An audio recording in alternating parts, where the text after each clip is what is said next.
Ratchet and Clank.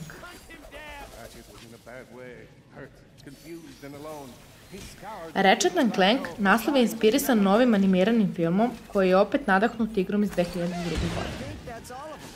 Ovakav sulud koncept može imati smisla jedino kada iza njega stoji neki renomirani studio poput Insomniac Gamesa, kao na sreću ovog puta.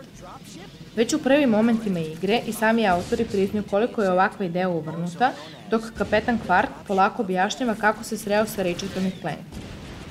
Naslov će ponovo prikazivati kako se legendarni dvojac upoznao i udružio, a cela radnja predstavljena je već u prepoznatljivom komičnom maniru.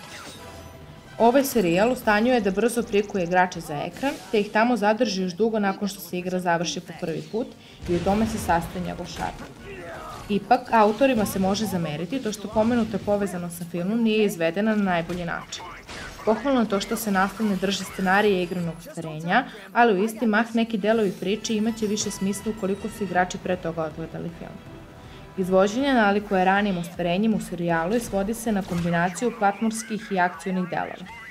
Najveće zvezde igre još jednom su oružje koje koriste glavni junak, a po čijoj maštovitosti je Insomniac i postao poznat.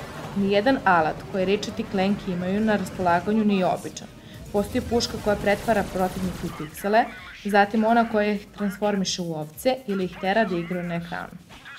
Osim što je naoružanje duhovnog karaktera, mora se pohvaliti i sistem njegovog upgradeovanja. Naime, ona se mogu naprediti putem raritanijuma koji neprijatelji ostavljaju za sebe, ali i čestim korišćenjem. Ovaj sistem nagrađuje igrače i njihov stil umesto da ih tera da na silu menjaju naoružanje, što čini napredovanje kroz priču još u gore.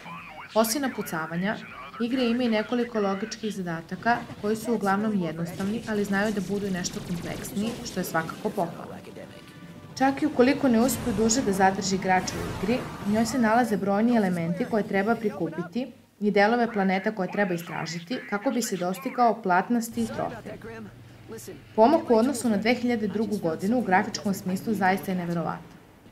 Izgled okruženja, specijalni efekti, kao i animacije likova gotovo su na nivou animiranog filma i kada to kažemo, zaista ne verujemo da će mlađi igrači vidjeti neku razliku. Mada igra ima ograničenje na 30 frame-ova po sekundi, animacija ostaje glatka bez obzira na to koliko radnja na ekranu može biti haotična.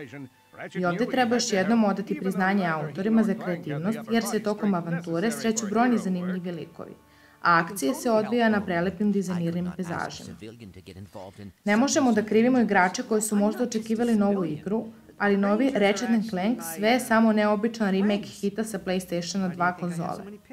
Zbog toga mislimo da će u njemu uživati kako dugogodišnji obožavaoci serijala, tako i oni mlađi koji se po prvi put susreću sa novim neobičnim duom. It disassembles so it can infiltrate enemy strongholds. So what do you say?